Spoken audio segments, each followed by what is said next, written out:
généalogique, la COM n'est pas une association politique. C'est une association communautaire. Et d'ailleurs, le seul parti que je connais est le Congo, pour ma part. La COM est là pour soigner l'image du Congo en boostant sa diaspora. Autre chose, il faut tout faire pour que notre diaspora ait une attention particulière. Je m'explique. Aujourd'hui, si la diaspora congolaise est une forte, beaucoup plus forte que jamais, qu'est-ce qui se passe? Eh bien, tout le monde, les autorités compétentes, auront les yeux rivés sur la diaspora congolaise. Auront les yeux rivés sur la diaspora congolaise. Et donc, voudront absolument contribuer à notre émancipation. Voudront sûrement répondre à nos doléances, répondre à nos attentes. Parce que la COM est venue pour ça, pour répondre aux attentes et aux besoins des Congolais. Mais comment faisons-nous pour répondre aux attentes et aux besoins des Congolais?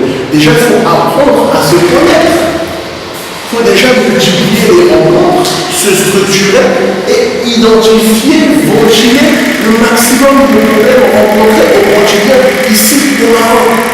Parce qu'on n'est pas condamné à faire la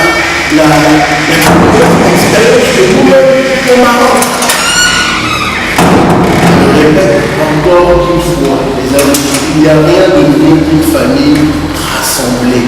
C'est en étant rassemblés, forts, droit dans nos bottes, qu'on pourra soigner l'image du Congo en boostant sa diaspora et surtout faire la plus belle expérience de nous-mêmes.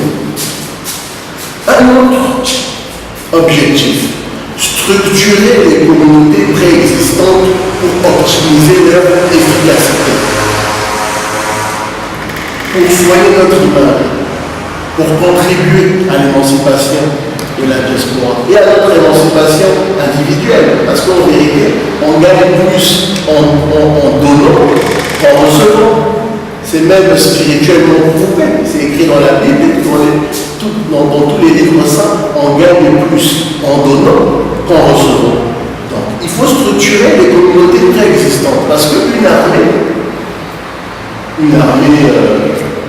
de belles intentions, d'âmes sœurs, d'âmes généreuses, ne peut pas aller à la guerre la fleur au fusil. Mais là, je ne parle pas de la guerre, celle qu'on voit à la télé, celle qui fait de millions de morts. On doit aller à la guerre contre nos antivaleurs. Parce qu'on dit que les Congolais ont plus d'antivaleurs en eux que de cheveux sur leur tête.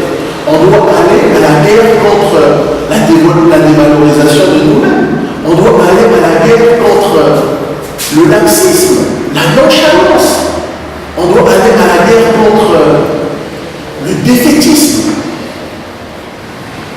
Mais on ne doit pas y aller la fleur au fusil. Il faut se structurer. Et c'est pour ça que nous sommes là. Aujourd'hui, je vois en face de moi une vingtaine de Congolais. Mais ces 20 Congolais peuvent représenter la COM. Parce qu'il n'y a pas un seul Congolais qui est au-dessus ou en dessous d'un autre. On est venu à CETAC parce que la communauté de CETAC est aussi importante que celle de la Rwanda, même si elle n'est pas plus nombreuse. Un autre objectif, renforcer notre conscience collective en ayant un message cohérent et constructif. Si on a pris le soin de peaufiner ces flyers, de travailler sur les scripts et de travailler jour et nuit, et je ne mâche pas mes mots, ce n'est pas une figure de style, jour et nuit, pour vous proposer ce projet de statut, ce règlement intérieur et ce programme d'activité, justement, c'est pour qu'on ait un message cohérent et que chacun comprenne d'où on vient et surtout où on va. Un autre objectif très important, se constituer en réseau pour gagner en respectabilité et devenir un interlocuteur privilégié pour défendre les intérêts de la diaspora. Aujourd'hui, la COM doit devenir un interlocuteur privilégié. Pour la petite histoire, On a rencontré la Fondation Sunga il y a quelques jours. Et on a pu tirer profit de cette rencontre chaleureuse. Comment? Aujourd'hui, des Congolaises, des compatriotes pourront profiter du projet incubateur Sunga veut dire aide. Du projet incubateur Sunganga. C'est un projet incubateur qui est réservé aux Congolais qui vivent au pays. Mais aujourd'hui, grâce à la com et grâce à cette structure qui n'est autre que la fusion de plein d'autres entités, on a gagné en respectabilité et certaines Congolaises vont aller au pays pour qu'elles soient encadrées. Et il y a des Congolaises qui étaient prêtes à péter la mort en la regardant droit dans les yeux. Mais elles ont préféré rebrousser chemin. Pourquoi? Parce qu'on va financer leur projet. Et d'abord, avant le financement, parce que ce n'est pas un microcrédit, on va d'abord les encadrer, on va d'abord les former, on va d'abord les accompagner. Et une fois qu'elles auront les outils nécessaires pour mener à bien leur mission, pour ne pas déposer le bilan au bout d'une semaine, et bien alors là, il y aura un microcrédit. Voilà le rôle d'une association. Ce n'est pas de se servir de la diaspora, mais c'est de servir la diaspora. Et moi, je suis sûr que si on propose, si on mutualise nos efforts, nos expériences, nos différents talents, on fera de la diaspora congolaise l'une des diasporas les plus fortes et les mieux organisées au monde. Une dernière chose, on est là aussi pour émanciper, faire émanciper les talents, c'est très important. Et je vais me reposer sur un concept, le P2. Dans l'acronyme veut dire émancipation, promotion et émulation. On veut que les talents congolais soient reconnus, valorisés et connus. Et je pense que c'est le plus beau cadeau qu'on puisse offrir. Je vous remercie. Donc si il y a des questions, si vous avez des éclaircissements, des ondes, on vous écoute. L'objectif et la ligne de la vision en fait de l'association. Mais comment concrètement on compte parvenir à ces objectifs? Quels sont les moyens concrets que l'on veut? Je dis on parce que, comme vous l'avez dit, l'association c'est nous. Donc quels sont les moyens concrets que l'on veut mettre pour pouvoir faire tel ou tel, pour atteindre tel ou tel objectif? Donc les moyens concrets, comme vous l'avez dit, les départements sont là, ils sont en train de travailler. Ce n'est pas une seule personne dans les départements, ils sont 2 ou 3 personnes par rapport aux tâches qui sont les leurs et qui sont en train de travailler. Et nous, justement, pour pouvoir mettre en pratique tout cela, voilà pourquoi nous descendons déjà à la base pour que cette organisation qui est en haut puisse descendre. Par exemple, ici, au sortir d'ici, il y aura une petite équipe déjà que nous allons monter ici qui va être directement en liaison avec le bureau exécutif national, qui vont se faire suivre les lignes directoires que nous allons prendre au niveau du bureau exécutif national pour que ça puisse descendre directement à la base. Vous aurez droit, et à juste titre, vous aurez les statuts, vous aurez le règlement intérieur et le programme d'activité, et vous aurez l'occasion de survoler tous ces documents. Et vous remarquerez une chose, que les différents bureaux ont une certaine autonomie. Nous, notre rôle n'est pas là pour vous imposer quoi que ce soit, parce qu'il faut adapter sa feuille de route en fonction de son environnement social. Vous êtes les mieux placés pour savoir ce dont a besoin la communauté congolaise ici, à cette date. Donc nous, on va simplement vous donner le chemin, et ensuite, en fonction de l'environnement social, vous allez adapter ce programme d'activité en fonction de vos besoins. Mais vous remarquerez que généralement,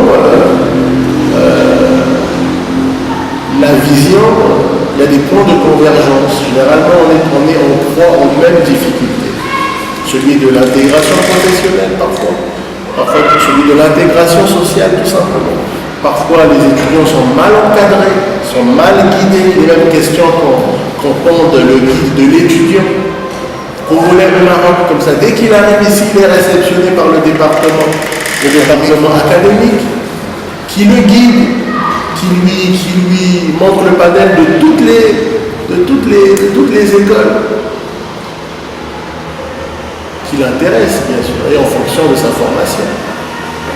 Donc voilà un peu, je ne sais pas si j'ai répondu à ta question. Mais...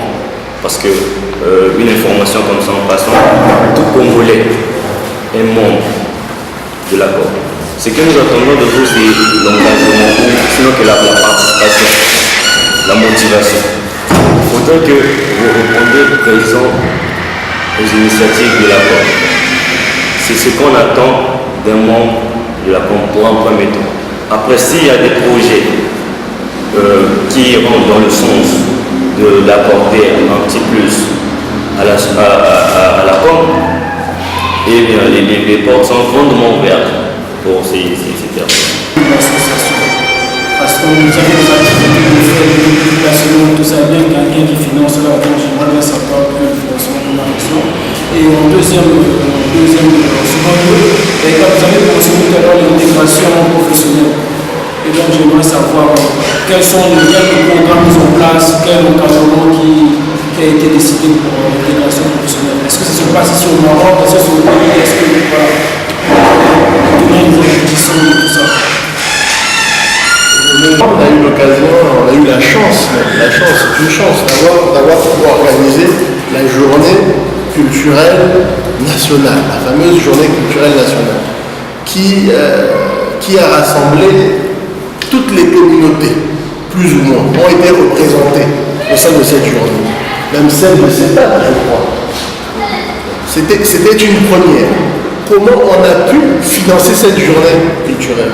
Et par un financement participatif de chaque collaborateur et chaque proche de la com, et parfois même des mécènes. Parce que dans une association, il y a des membres donateurs, il y a des bienfaiteurs, il y a des collaborateurs, et puis il y a des âmes généreuses, mais il y a aussi les fameuses cotisations statutaires, si je ne raconte pas de conneries. Donc, cette journée culturelle a été financée par les Congolais eux-mêmes. Et je vais vous donner un exemple pour la petite histoire. Il y a une communauté à Casablanca, celle de Etika. Aujourd'hui, cette communauté est affiliée naturellement à la dynamique ACOM. Parce qu'ils ont conscience qu'il faut surpasser nos égos au profit de l'intérêt général. Aujourd'hui, cette communauté est structurée. Mais ce n'est qu'un quartier de Casablanca. Structuré. Ils arrivent même à s'entraider au quotidien quand un est malade ou quand un est en proie à un décès au sein de sa famille. Ils le soutiennent moralement. Ils donnent 20 dirhams pour que celui-ci organise une veillée en mémoire de l'âme qui nous a quittés. Et donc voilà, il faut simplement qu'on apprenne aussi, parce que le rôle de la com n'est pas de conscientiser les Congolais. Les Congolais, je pense qu'ils sont assez conscients. Mais une association aussi, à travers son programme d'activité, est là aussi pour transmettre certaines valeurs. Et cette valeur-là me tient à cœur, la notion de solidarité. Et je pense que la solidarité est quand même la mère du changement. Donc rien que le financement participatif, aujourd'hui, peut nous aider à concrétiser une brillante idée. Après, je peux aller beaucoup plus loin. Dans une association, on a les cotisations statutaires de chaque membre, mais il y a aussi des partenariats, des sponsoring. C'est pour ça que le département économique travaille dessus avec toute son équipe. Un dossier de sponsoring pour financer toutes nos activités. Ça, c'est pour le financement. Pour la question relative à l'intégration professionnelle, très très bonne question. Il y a un département qui travaille dessus. on a remarqué une chose, que beaucoup d'étudiants viennent au Maroc étudier, finissent leur cursus scolaire et ont du mal à trouver du boulot. Vous trouvez ça normal au XXIe siècle? La COP est là aussi pour défendre les intérêts des étudiants, des boursiers, qui, une fois leurs études terminées, ont du mal à trouver du boulot au pays. Mais c'est inadmissible le XXIe siècle. Mais comment voulez-vous que les autorités compétentes nous répondent, soit en face avec nos doléances, si on est désorganisé? Vous pensez que si un seul étudiant se plaint auprès du ministère de la fonction publique, vous pensez que on va l'écouter d'une oreille attentive? Mais si 1000, 2000 se plaignent, ah oui, là on vous écoute. C'est pour ça que d'entrée de jeu, je vous ai dit, quand on parle de conscience collective, la force du nombre n'est pas un élément à négliger. Aujourd'hui, on peut même changer le visage de notre diaspora. Si seulement si nous partageons les mêmes valeurs et on regarde dans la même direction. À ce moment-là, oui, il y aura intégration professionnelle. Parce qu'il y aura un process qu'on va mettre en place entre la COM qui va devenir ipso facto l'interlocuteur privilégié et les autorités compétentes. Parce que la COM est censée représenter la diaspora congolaise ici au Maroc. Est-ce que j'ai été assez clair? Merci, géologue. Harmonie, le secrétaire général de la communauté congolaise à CEDAT. Ma question, c'est j'aimerais un peu savoir si la diaspora congolaise du Maroc est en collaboration avec d'autres diasporas congolaises de l'étranger. S'ils sont en collaboration. Cette association vient de naître. Elle vient de naître. Donc, nous avons, on va dire, 6 mois. C'est depuis janvier. Jusque-là, ça fait 7 mois, 8e mois. Donc, nous sommes dans la phase de restructuration. Nous sommes dans la phase de restructuration. Nous devons d'abord structurer, parce qu'on dit la charité bien ordonnée commence par soi-même. On ne peut pas déjà se mettre en contact avec d'autres diasporas sans pourtant qu'on ait une organisation bien huilée qui fonctionne correctement. Parce qu'aujourd'hui, voilà pourquoi on a amorcé ces descentes, justement pour déjà mettre en place cette communication triangulaire qui va faire que le bureau exécutif national ainsi que ses sections puissent avoir la même vision, le même objectif. Et une fois que nous allons être organisés de la sorte, la machine va commencer à fonctionner. Et c'est à ce moment-là qu'on trouvera, s'il y a des diasporas congolaises de l'étranger, à travers le monde, si on peut être en contact pour développer les mêmes projets, pour développer des partenariats, pour travailler ensemble. En tout cas, nous sommes ouverts à toutes les suggestions, à toutes les propositions, à travailler avec n'importe quelle association, n'importe quelle ONG. De toute façon, on est apolitique, mais nous sommes associatifs. Moi, ma question était la suivante. C'est pas du jasmin. Ma question était la suivante parce que déjà, quand vous parlez plus sur des projets. Donc, vous savez, des projets, c'est pas quelque chose qui se donne, on vient, on explique et puis balance au rat. Est-ce qu'il y a des moyens de protection des projets? Parce qu'aujourd'hui, nous avons vu beaucoup des associations qui sont là, on demande des projets, mais après avoir écouté les projets, d'autres personnes pas réaliser ces projets et que la personne qui était à l'auteur de ce projet ne bénéficie pratiquement rien de ces projets, donc il n'a pas les moyens de s'autofinancer. Alors que la personne qui écoute le projet, parfois il a les moyens, il finance le projet devient. Est-ce qu'on apprend ça? Alors, en fait, quand je parlais de mettre en relief, soigner l'image, en poussant sa diaspora, et pourquoi pas mettre en relief les talents? Et en mettant en relief les talents, on met forcément en relief leur vision, leur projet. Exactement. Et à aucun moment j'ai dit que l'association est là pour financer les projets. Là, c'était une petite histoire. Je vous parlais de ce qui s'est passé au forum de Marrakech, où quand on a rencontré la Fondation Songa, puisque nous, notre rôle, on a pour vocation de servir les Congolais, ces Congolaises-là, avec des projets, avec des CV. Et la Fondation rencontrée à Marrakech a pour vocation d'encadrer, de former et pourquoi pas de financer ces projets. Maintenant, la com, effectivement, il faut parler projet. C'est bien de parler projet. Les entrepreneurs, généralement, ont des projets.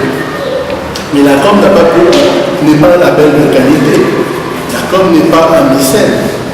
La com n'est pas une banque. La com, c'est toi, c'est moi. Demain, on peut en discuter. On peut parler d'un projet, on peut travailler sur un projet. Mais je ne vais jamais te demander de financer mon projet. Mais ton projet peut avoir un écho favorable. Comment? Dans quelles circonstances? Si on a des partenaires, par exemple, qui, eux, ont pour vocation d'encadrer, de former et de financer les projets. Donc, mettre en relief les talents, c'est quoi? C'est à travers les partenariats qu'on aura. Mais sinon, on est une association. On est là pour répondre aux besoins et aux attentes des Congolais. Mais en fonction de nos partenariats, effectivement, s'il y a un projet, si tu as un projet à présenter auprès d'un organisme ou auprès de nos futurs partenaires, à ce moment-là, ça engage le futur partenaire. Aujourd'hui, moi, je ne peux pas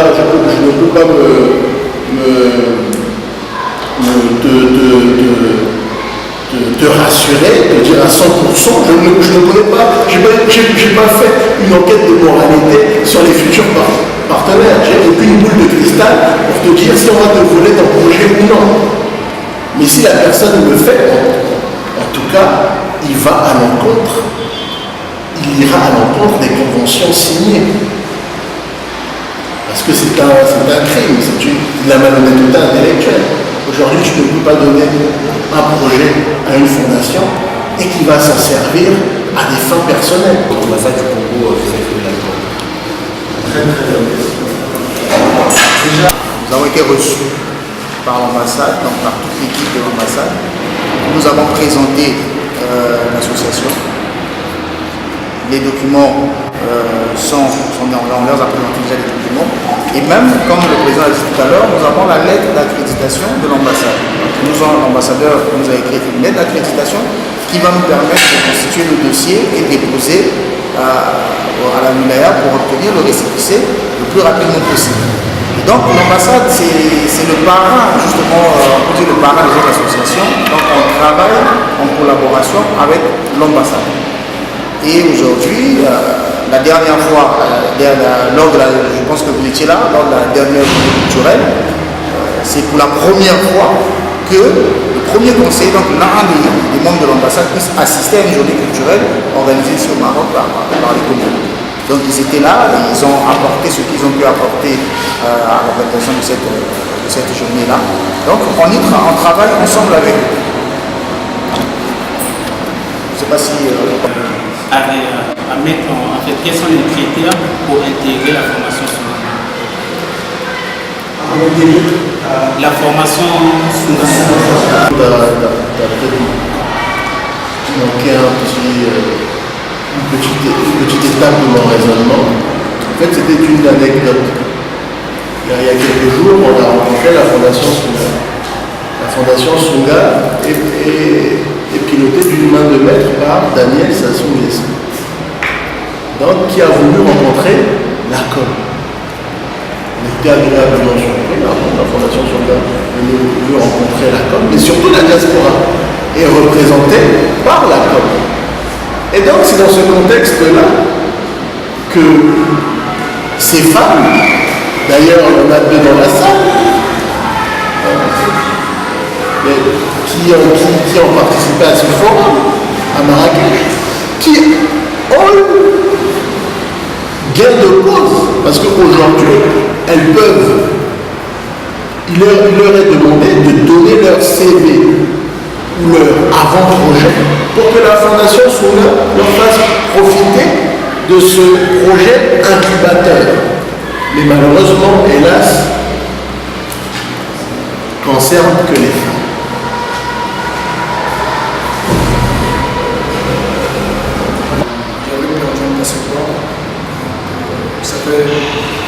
D'ici là, on a une place parce que c'était l'année passée. Je Je voulais juste savoir si peut-être l'association est au point de l'idée par rapport à ce qu'on sent dans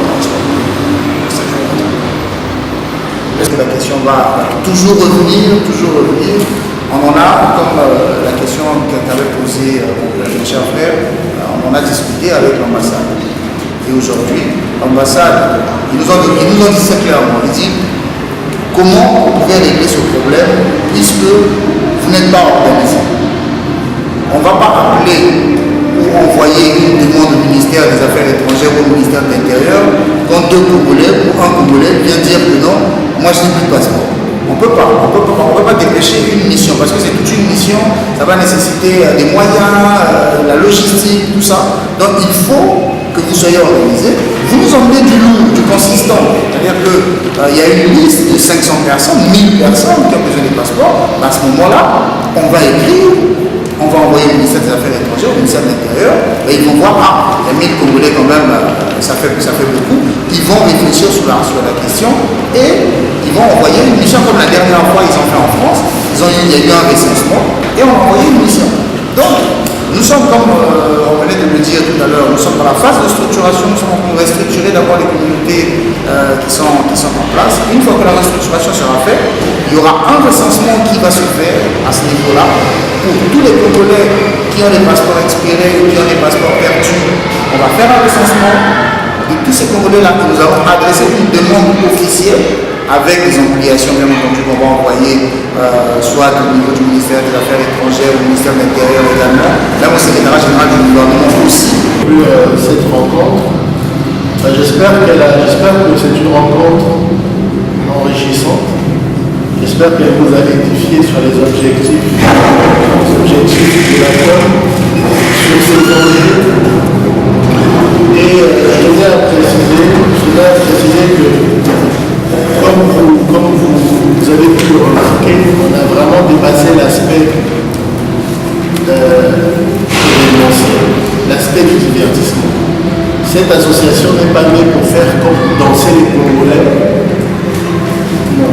Cette association est née pour répondre à des questions pratiques, pour être utile aux Congolais, pour répondre à leurs attentes au quotidien. Et c'est seulement ensemble que nous arriverons à atteindre nos objectifs. Donc déjà, fixez-vous un bon nombre d'objectifs au sein de votre bureau, au sein de votre communauté. Mais par la force des choses, on va reconnaître que ces objectifs-là sont déjà inscrits dans notre programme d'activité. La com n'est qu'une projection du génie et des structures historiques qui existaient déjà. La com n'est pas une nouvelle association.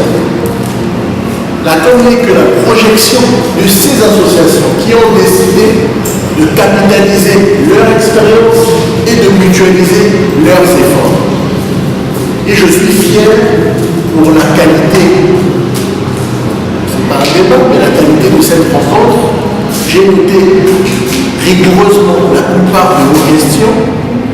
Je connais plus ou moins l'aura que dégage la communauté congolaise à cet acte et je vais rentrer à Casablanca, le cœur rempli de joie et surtout rassuré.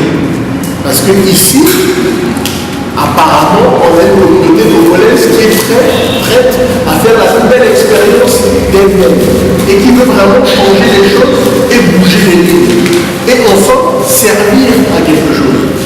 Je reviens encore sur un point. La COP est apolitique. La COP est simplement là pour représenter la diaspora dans toute sa diversité, dans toute sa richesse. Et je reviens encore une fois là-dessus. La richesse, la diversité est une richesse inestimable. Heureusement qu'on est différents. Heureusement qu'on ne partage pas les mêmes points de vue. Mais essayons d'être complémentaires dans le feu de l'action. Donc, Dieu merci, on a une communauté structurée, on a un bureau, et ce bureau va dépasser l'aspect événementiel et l'aspect du divertissement pour répondre à des questions pratiques et beaucoup plus structurelles. Donc, si je comprends bien, la com a vu le jour à cette date. Oui ou non? Oui. Oui ou non? Oui. Oui ou non? Oui. Ok, je vous remercie.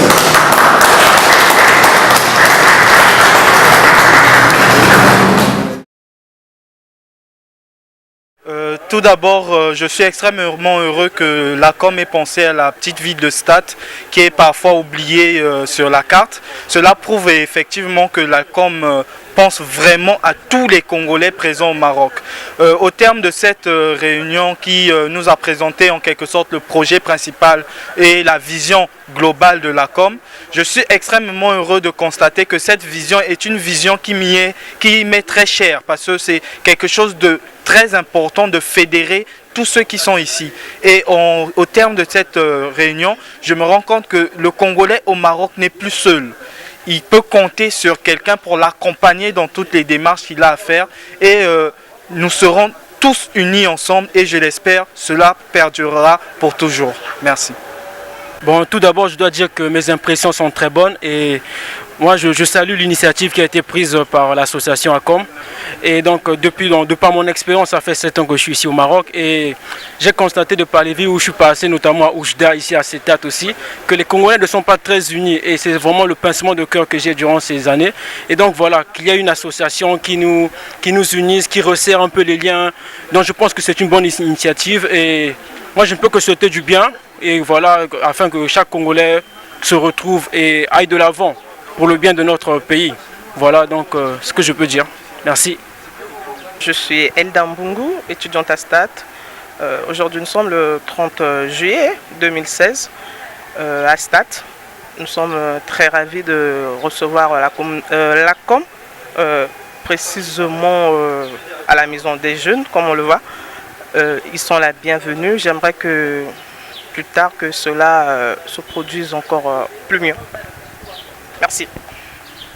Alors on est à la fin de cette rencontre très constructive. On a pu faire le tour de toutes les questions. La communauté de Setat est une communauté qui attend énormément de la com et qui a le génie nécessaire pour faire la plus belle expérience d'elle-même ici au Maroc. Et c'est ensemble qu'on arrivera à atteindre tous les objectifs qu'on s'est fixés. Je vous remercie.